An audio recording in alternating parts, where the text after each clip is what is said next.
In today's episode of the Locked On Pistons podcast, we are joined by Sean Murphy to discuss why the Detroit Pistons will be better than a lot of people think this upcoming year. We'll talk about that in today's episode of the Locked On Pistons podcast.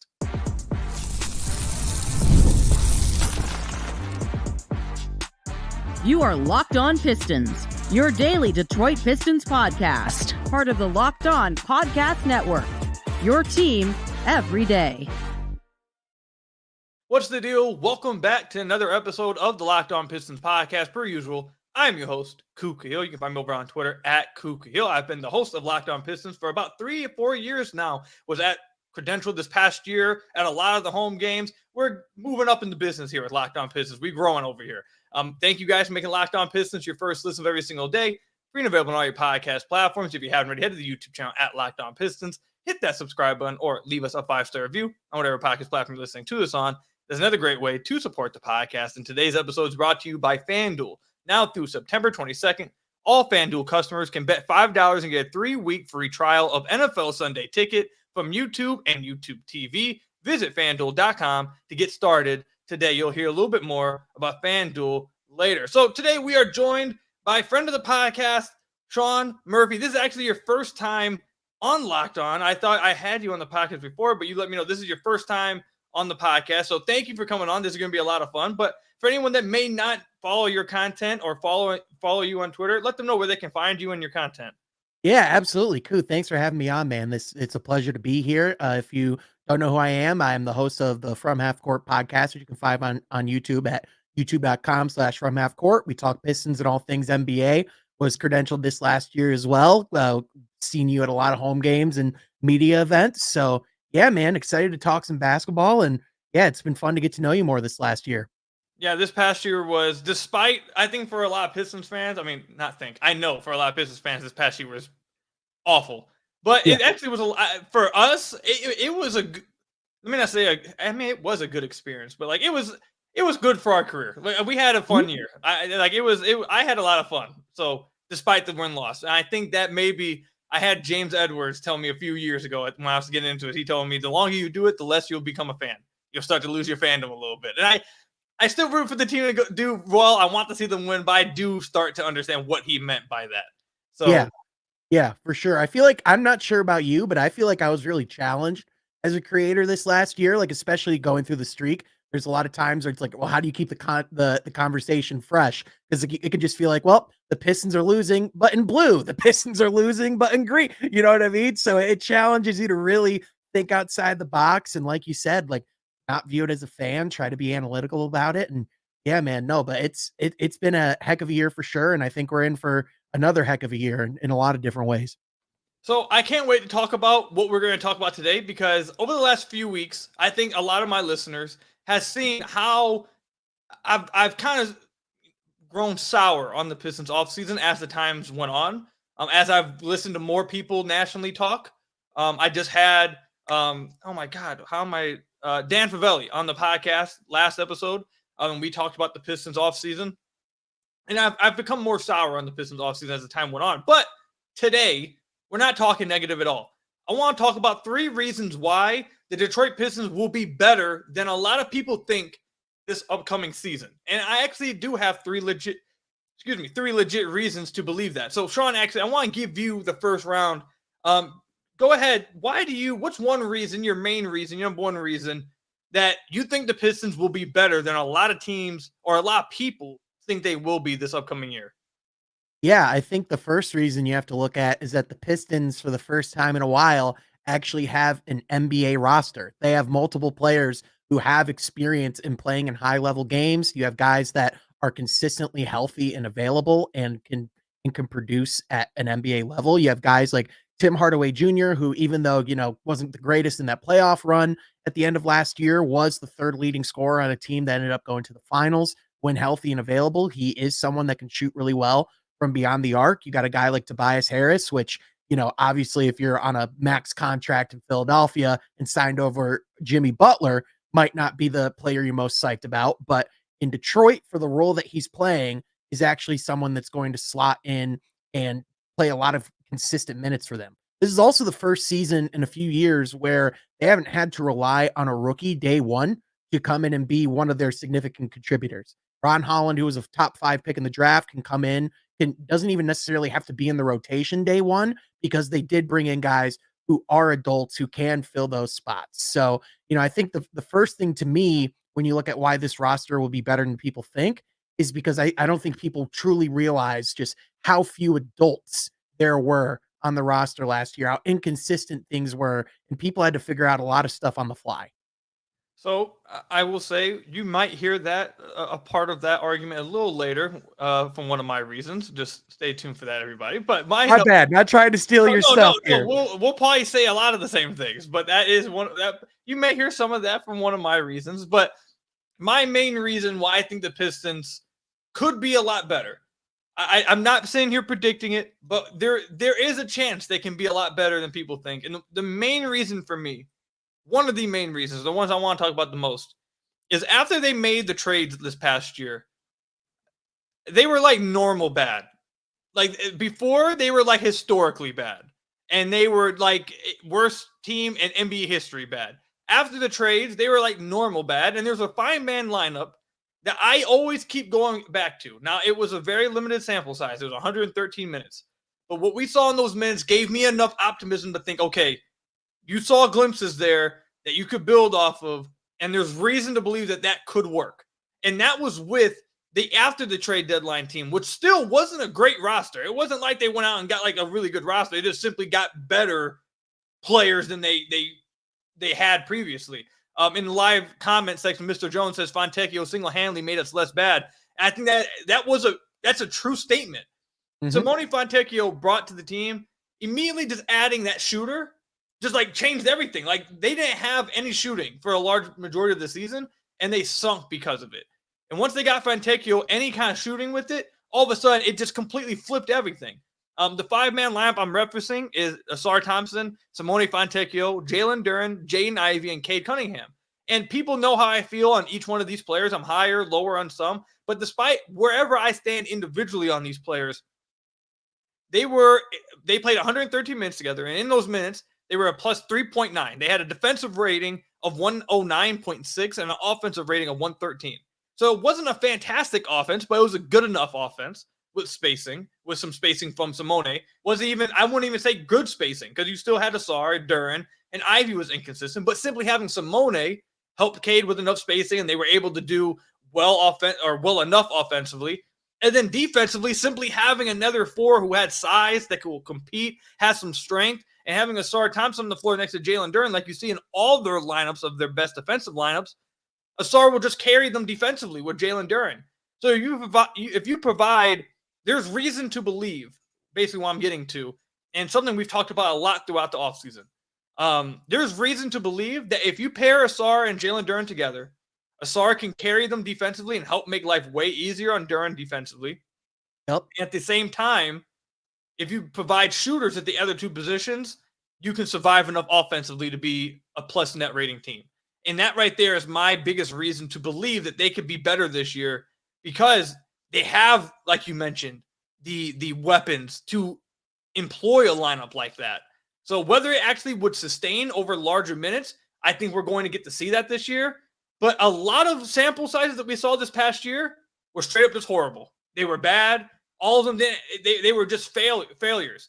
One of the only things that showed reason to believe it could work includes probably the most important players in your team anyways. So the fact that that was one of the things that suggests, okay, this might work if we get the right pieces around it, I think that's my number one reason to believe that they could be better than a lot of people think. Because after the deadline, no one was really caring about the Pistons. No one was watching them. So, yeah, no, absolutely. And it was really important that the Simone Fontecchio thing worked out for them at the deadline, because they threw a lot of things at the wall, and for that to stick and have someone that they can bring in to be a part, of this team going forward is really big. And, the difference with him was he was able to like almost replicate that, offensive load that Bojan had, right away, but he was actually able to stay in front of guys defensively. He was actually able to contribute on that side of the ball. And listen, like Alec Burks and, Bojan, they were probably our most reliable shooting, support before the trade deadline last year, but we all knew that they were not the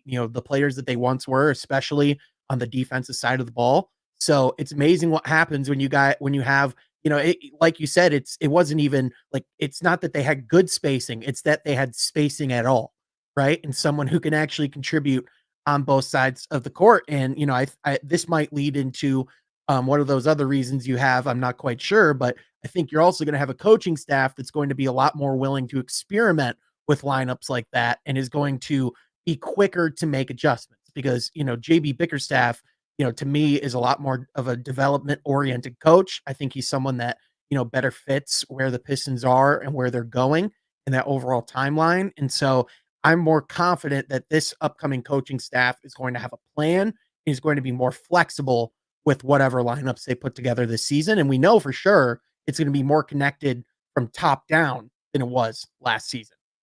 And I think that was an incredible teaser for the upcoming segment because that is going to be my next reason. We'll hear more about you, or you guys will hear more about my second reason and Sean's second reason, obviously, but my second reason being the coaching staff for a reason why they have a chance to be much better this upcoming year. You've heard us talk about FanDuel a lot. I love FanDuel. I've talked about them, I feel like, on basically all the podcasts I've recorded for Locked On Pistons. That's FanDuel, America's #1 sportsbook. Well, we have something a little different for you now. Now through September 22nd, all FanDuel customers can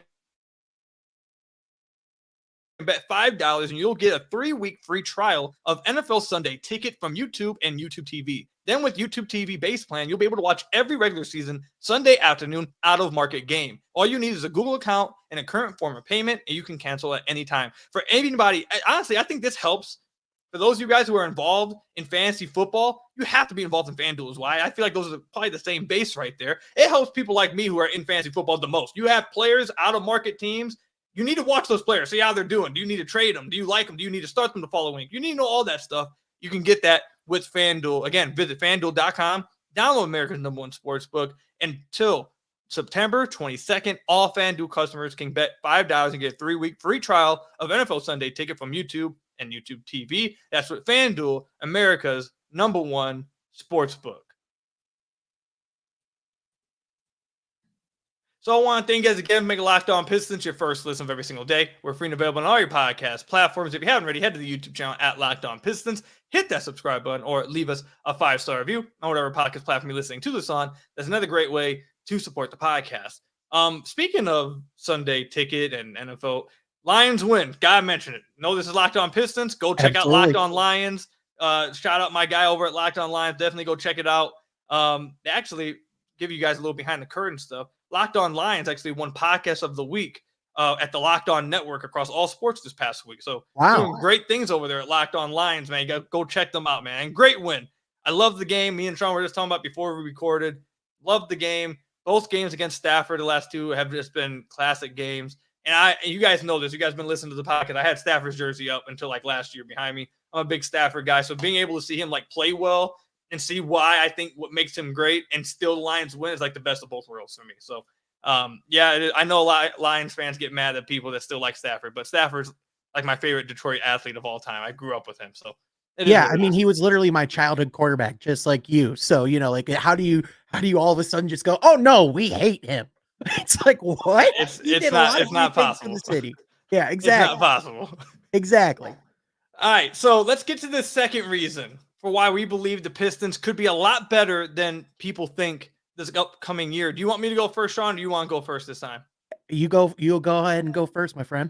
All right. So the second reason for me, you mentioned it before going into the teaser. A great teaser for me, man. I didn't even have to do the teaser. You lobbed me a easy alley-oop pass there. We got that chemistry brewing, man. Look at us. So the second reason is Monty Williams, basically. I'm sorry. I gotta say it. I just gotta be blunt about it. It's Monty Williams. The second reason, you have a coach that actually just wants to be here. Like that. It's really as simple as that. I'm not going to sit here and act like I was the biggest fan of JP Bickerstaff signing or hiring. I had a few other guys I wanted the Pistons to go after. A few up-and-coming young coaches that I was a fan of. I wanted them to go after. But nonetheless, I don't have anything against JP Bickerstaff. We'll see how he does this upcoming year. But from the few times you've heard JP Bickerstaff talk, from the few times I've been at an introductory press conference or wherever, I believe I've been to 2 press conferences he spoke at, And each one, and his little interview with Richard Jefferson on the, I forget what Richard Jefferson's podcast name is, but when he did that interview, every time you've heard him speak, it's completely different from what you heard from Monty. It sounds like a coach that wants to be here, is happy to be here, wants to live here. Like, he just seems like he's like happy. He did it. Like, not one time have you heard in JB Bickerstaff's interview, oh, I signed because of the money. Like, you heard that in Monty Williams' first introductory press conference. He was like, the money. Like, and look, I can't front. I don't blame him for being honest, okay? If you offered me that type of money, I would have taken it too. But JB Bickerstaff sounds like a guy that wants to be here and is going to put his all into this season, seasons to come for this team. Now, whether it works out or not, who knows? But simply having that kind of buy-in from the head coaching staff is different from last year. And last year, you witnessed the worst season in Pistons history. So simply having that adjustment will add to whatever the team has done roster-wise, any development you've had roster-wise. And it's not just JB Bickerstaff either. Fred Vincent is maybe, I don't know about you, Sean, he might be the most important signing, hiring in like the last 20 years of like the Pistons time. The amount of like stuff being put on his shoulder is crazy this offseason. Yeah, but I mean, it might sound ridiculous to people of like, what, like an assistant coach is that big of a hire? No, that is a significant addition to their roster. I mean, there's two there's two shooting coaches in the NBA that people revere and people know for their ability to help players in, developing their jump shot. One is in Oklahoma City and one is now in Detroit. And the fact that he left a New Orleans situation where he was there for 15 years, was hired when Monty Williams was the coach in New Orleans, and was willing to pick that all up and go to Detroit because he was following Trajan Langdon, someone he believed in. I think that says a lot about, the front office that they got as well. But, I think the big thing, you brought it up, is, there's a big difference between a coach who you had to fly out to him and go into his house and give him that type of money to convince him to come. And like you said, I respect the, like the candor, you know what I mean? Like, you respect someone that doesn't lie, but when I would be lying when he said, oh, the money, like he said it, like it was like such an obvious, like, are you kidding me? Yeah, it's the money. Like it was almost like, how could you not have some trepidation? How could you not be a little concerned about that? Whereas when JB Bickerstaff heard about the opportunity, he drove to Detroit. He took the first opportunity to come to them and interview and be a part of that whenever he could, because of the opportunity that was in front of him. So it's not even necessarily saying that JB Bickerstaff is going to be this, transformational coach. It's like you said, it's someone whose heart is in it, is someone who's, who wants to be there from the jump, and someone who has a plan. And I think also, you look at some other guys as well, like Luke Walton, a former NBA head coach, is on this assistant coaching staff. They were able to keep guys like Jarrett Jack, who I personally really like a lot.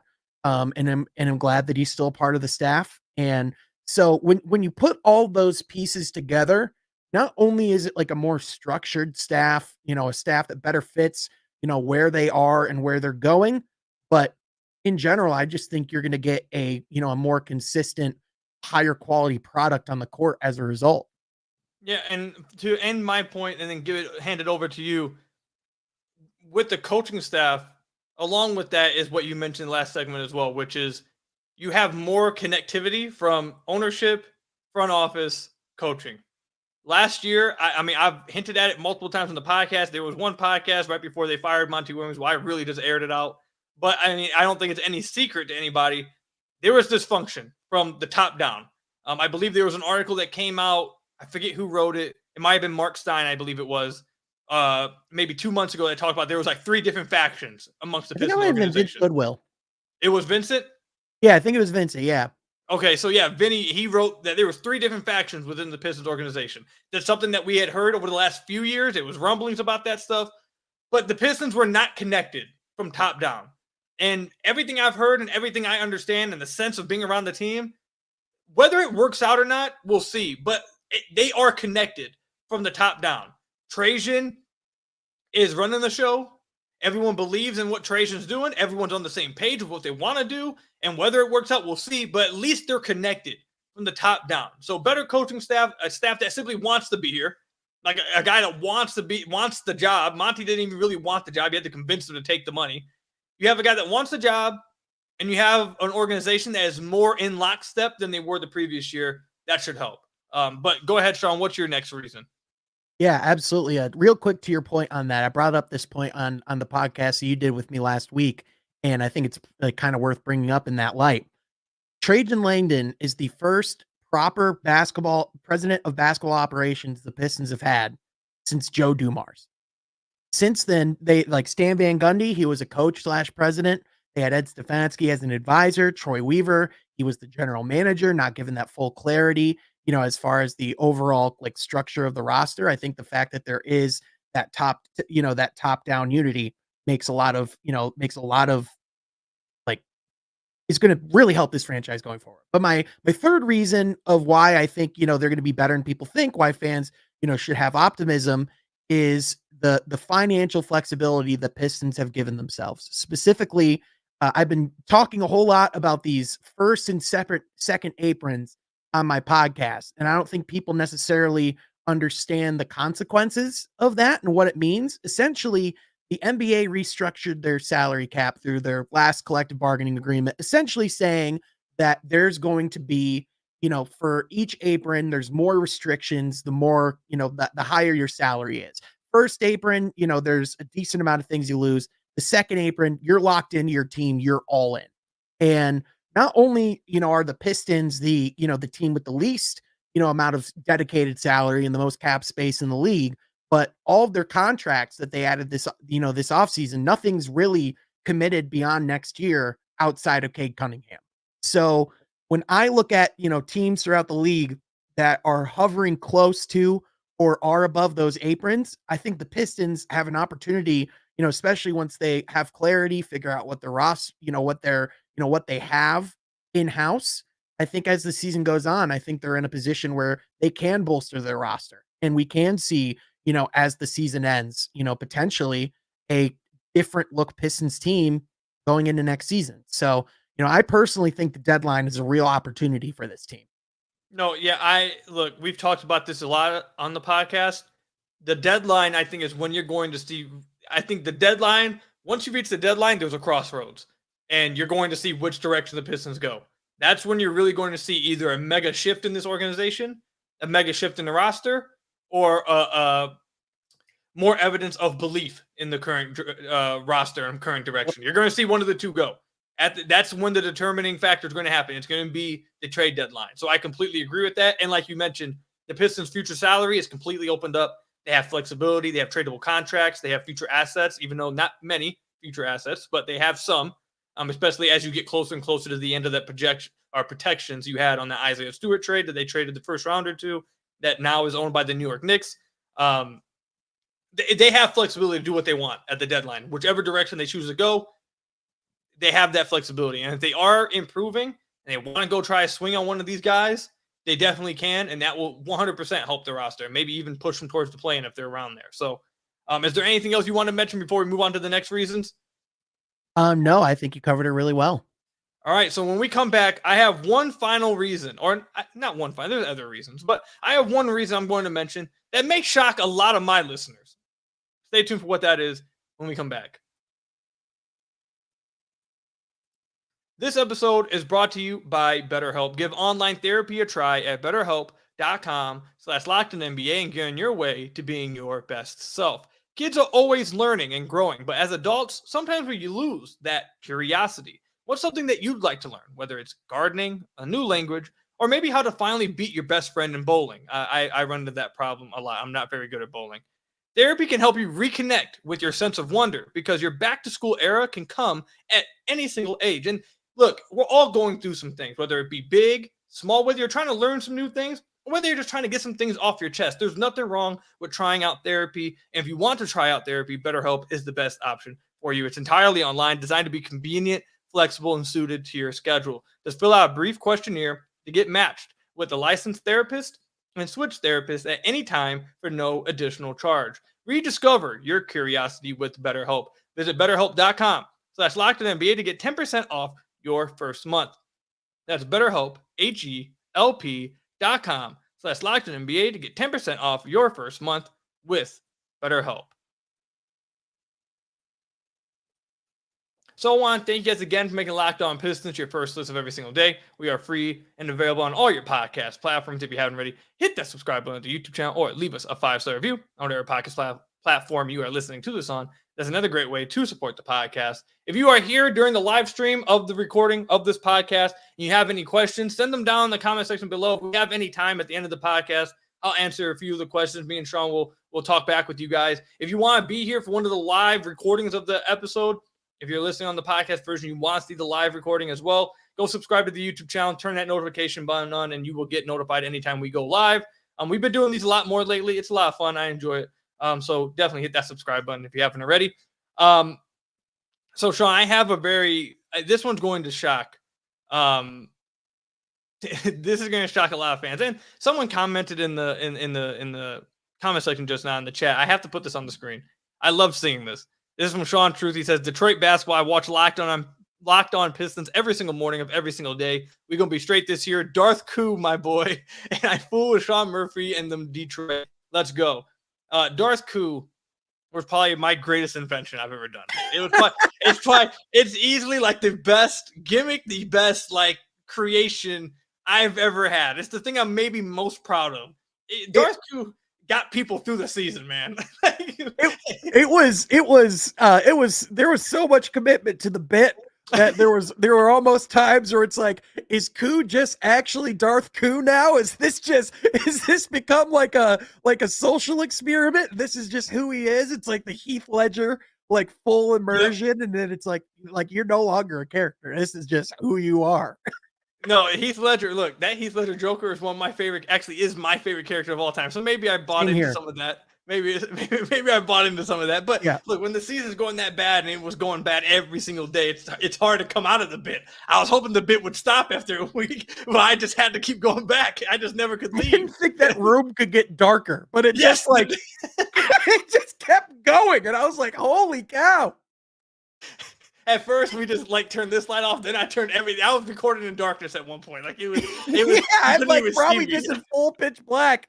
Like not even have you don't even have to have the camera on, just straight dark. It was a fun time, man. It was a fun time. I'm glad everybody enjoyed it. Hopefully he doesn't have to come back out in the near future. But I have one final reason that I'm going to mention on the podcast. Like I said, there's probably other reasons. I'd like to hear from you guys. Tweet at me at Kukahill or comment section down below and let me know what your guys' reasons for believing the Pistons could be better than a lot of people think. But this is the final reason I want to mention in the podcast. And I know a lot of people probably think I'm going with Cade Cunningham, which that's the easy answer. Okay, you know that's fair, and it definitely is one of the reasons. I can't lie. Of course, Cade's play that will be one of the reasons. But I'm going to shock everybody when I say this. It's Jaden Ivey. Whoa! I was wondering if you're going that route. Yeah, it's Jaden Ivey. Jaden Ivey is one of the main X factors for the Pistons this upcoming year. Now, we did an episode a few weeks ago when I said the X factor is Asar Thompson. I think Asar Thompson can swing things just like that because of his two-way play. However, there's so many different ways there's so many things that would open up if Ivey actually grows upon what people want him to be. People know where I stand on Jaden Ivey currently, whether I'm in or out on him. I don't need to go into all that. But Jaden Ivey at the beginning this last year was finishing at the rim around at like a 71% at the rim. He was finishing and was extremely efficient in limited minutes. Now, while that started to go down as the season went on, there's reason to believe that maybe you can get that back out of him. With more spacing, maybe you can get that out of him. And with having another offensive threat next to Cade that has the ball, that has the potential to have the ball in his hands, who is an instant paint touch, who can get to the rim whenever he wants, who has flashed the playmaking ability, who has flashed the finishing ability, who draws the fouls, with a more spaced out floor that he probably will be playing with, whether it's Simone and Tobias or whatever combination, Malik Beasley. Yeah, whatever combination you want to throw out there, he'll be playing with a more spaced out lineup. Now, defensively, I'm not going to get into that because I don't have much belief at all in him defensively. But offensively, there is, whether you're in or out on Ivy, if you can sit here with a straight face and say there's not a really damn good player in there somewhere, you're lying to yourself. And if the Pistons can get that out of him, he will change the Pistons upcoming season. Because right now, my starting lineup, I want to start Asar at the 2. I believe Asar's future is as a secondary playmaker. But is Mhm. he necessarily ready for that right now? Who knows? Because this past year, his handle was really loose, which is why I really wanted to see him improve his handle. If he hasn't improved his handle and he's not ready to take on that role that I think eventually will be his role in the future, they won't have anybody else that can really handle the ball. They won't have anyone else in the lineup that can take some of that pressure off of Cade. It's only Jaden Ivey. Jaden Ivey has to live up to that potential for the Pistons to turn this around. If Jaden Ivey lives up to his potential and can improve this year and be closer to his rookie year when he was in the 88th percentile in open catch and shoot threes, if he can be closer to that than he was this past year when he was like in the 18th percentile, if he can be a better finisher around the rim, if he can be the playmaker we saw towards the end of his rookie year, it changes things for the team and it makes life a lot easier on Cade. So, look, people know where I stand in Ivy, but I'm not stupid. I'm not blind. If there's a player in there, and whether he can get that out will be big for the Pistons. So if the Pistons want to be really good this year, they need Jaden Ivey. They need him to be better. They need him to be better. And if he is good, I fully expect Asar to be better.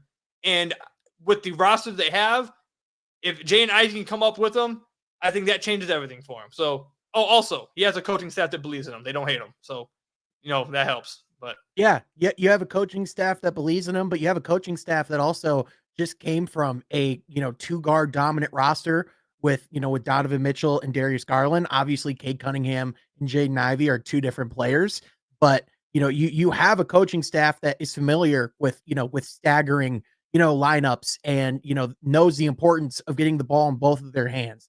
And that's just something that we did not see enough of last season. So, I think the at the very least, I think there's going to be way less excuses or way less reasons for Jaden Ivey to struggle the way that he did last year. And, to your point, I absolutely agree about, his X factor ability. I still have yet to see a player as quick in person as Jaden Ivey. His speed from one end of the court to the other is insane. And, if he, like you said, if he can become respectable at the rim, but also beyond the arc, that opens up a lot for Cade Cunningham that, puts less pressure on him.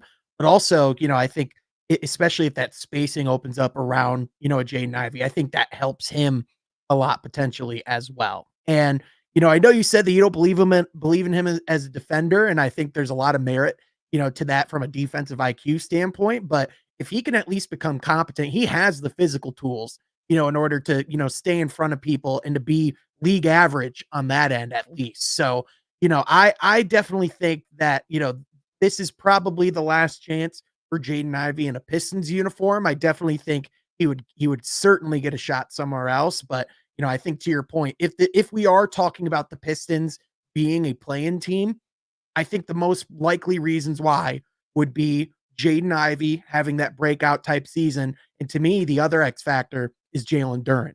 We talked about this on the, on the podcast last week as well about, just if he can take that next step as the rim protector and really be that anchor defensively, I think that also takes this team to another level. So to me, those would be my two big X factors. I feel pretty confident that Asar is going to take a step.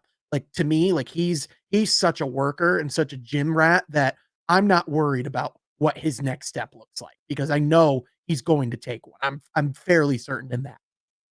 yeah, and with Jaden Ivey, I'll end this off here and then let you go on with your third reason. But Jaden Ivey, look, I want people know where I stand on him, but there's only one player on this roster that has the ability to go from a 15-point scorer to a 23-point scorer in one season.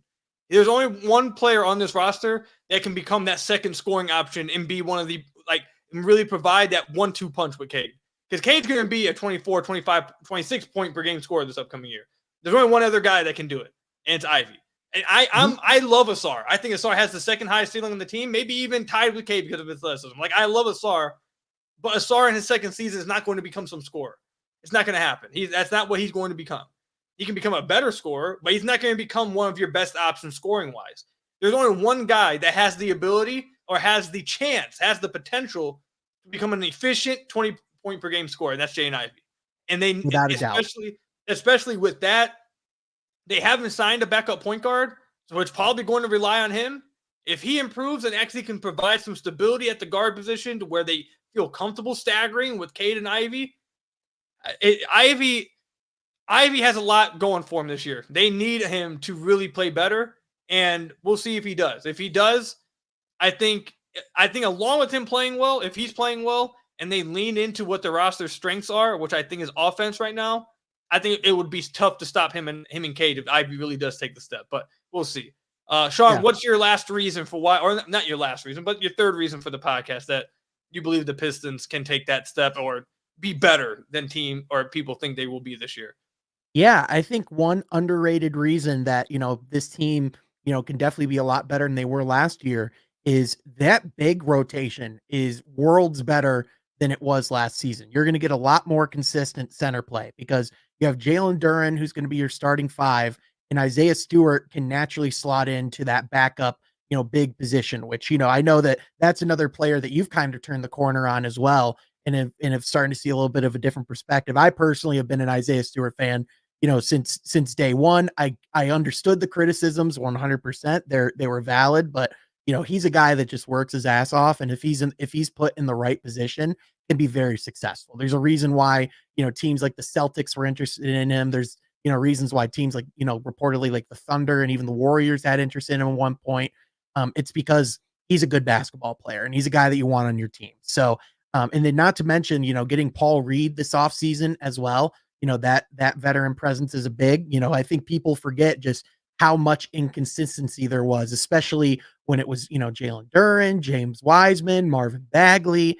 There was just that log jam of, we had a lot of bigs, but not a lot of bigs who could play. So I think that having three guys that, are reliable at that position is something that can help this team drastically, especially if Jalen Duren takes that next step defensively. No, I agree with that as well. The big man room, if they play, in my opinion, if they play Stu at the 5, they have 3 legit 5s that they can play on the floor. Last year, they had 3 of the same type of bigs, all with the same strengths and the same weaknesses. So they had nowhere to go if they needed a defensive 5 outside of Stu, which they didn't do as much at the beginning of the year. They started a little bit more, but still didn't use them as much as I would have liked. They didn't really have an option amongst Bagley, Wiseman, and Duren defensively. Now, if Duren's really struggling defensively and you need him off the floor, play Stewart Reed. You have those 2 guys, and if you play Stewart at 5, you have multiple options to play at the 4, whether it's Asar, Simone Fontecchio, Tobias Harris. You have multiple options, whether, heck, Ron Holland maybe. Who knows if he's getting minutes. Like, you have multiple options to really form a unit around that. I think along with the big man room, man, you mentioned at the beginning of the podcast, they just have more NBA players, man. You can say that literally at every position, dude. They just have, whether they're great, average, slightly below average simply NBA players. There's a lot of players on the team last year that just weren't NBA players. So, I mean, I think that's a big deal. Yeah, and it's a complementary roster that is constructed to help the young players succeed. They made a lot of bets on, like players last year that just were not ready to be in that position. Guys like Isaiah Livers, even guys like Bojan just wasn't healthy and ready to go at the beginning of the season. They should have traded him, when they had the opportunity.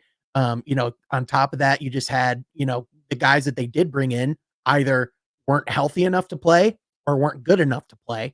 So the fact that you have guys that, again, you could say whatever you want about Tobias Harris, but you're getting quality starter level minutes night in, night out from him.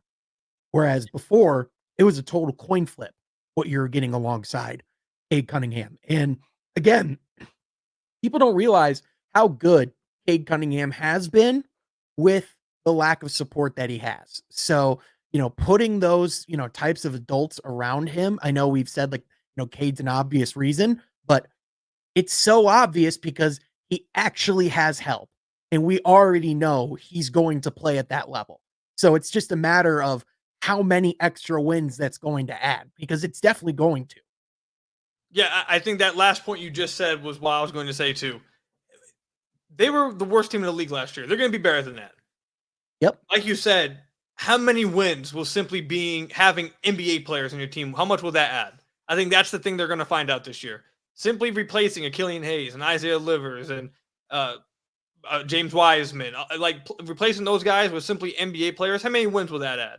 How many wins will having a coach that simply wants to be here versus a coach that didn't really want to be here and showed it in press conferences on the floor? Like, how many wins will that add? How many wins will simply having spacing compared to last year? How many wins will that add? Who knows? Maybe it's just 1 win each. Maybe it's just 2 wins each. But if it all clicks, if it all can click, they could be better than people think this upcoming year. And yeah, go ahead. I see you're about to say. Go ahead. No, I'm sorry to interrupt. I was just going to say there's no reason or no excuse for this year for the Pistons to be the worst team in the Eastern Conference. The Brooklyn Nets, the Washington Wizards, I think have claims, for that. Like this Pistons roster should objectively be better than those two teams. So to me, at the very least, if they can be not a bottom 3 team in the Eastern Conference, which I think is relatively realistic, we'll see where, we'll see where Charlotte ends up. We'll see where Chicago ends up. But I mean, if the Pistons take a leap, it's not impossible to say that they're actually playing some games that matter come February or March. Yeah, I can't wait. And I'll leave this with you guys, and then we'll wrap up the podcast. This offseason is probably going to be one of the off seasons that I can't wait to look back on and see what happened. Because I mean this, guys, because you guys have seen me play both sides now. I do not know where to stand in this offseason. I am really struggling to really plant my flag on either side. Like, I'm playing the middle because I truly am in the middle. I see reasons to believe, okay, this offseason really was not that remarkable. And there's reason, and I just don't know how much better they're going to be. And then on the other side, I can see reasons, okay, maybe it actually was decent, and there's reason to believe they can't. Like, I don't know where I really want to plant my flag. I can't wait to look back on this offseason and really look back on this season and say, okay, Trajan was either he hit it and he saw some things I maybe didn't see because I was questioning it, or I just want to see what happens, because I truly don't know where to stand with this offseason yet. I'm just indifferent. I'm indifferent. I just want to see how it plays out. So hopefully they are a lot better than people think they will be outside of Detroit. So Pistons fans have some fun, have some happiness this year, and get to watch, like you mentioned, games at the end of the year that have somewhat of value, and you're not seeing players get shut down too much before the season. We see how passionate this city gets when they have a team to rally behind. If there's a basketball team that embodies the identity of the city and, what Detroit basketball is, they were already 15th in attendance last year with the historically bad, things that they went through. Imagine if they're good. Yeah, they just need something to rally behind. They need something to root for. So hopefully this team gives it to them this year. Sean, thank you for joining the podcast, man. I appreciate it. You guys can follow him over on Twitter at Sean Halfcourt. I appreciate you guys making Locked On Pistons your first listen of every single day. We're free and available on all your podcast platforms. If you haven't already, head to the YouTube channel at Locked On Pistons. Hit that subscribe button or leave us a 5-star review on whatever podcast platform you're listening to this on. Until next time, I'll see you guys there. That's Sean. I'm Koo. Till next time, I'll see you guys later. Peace out.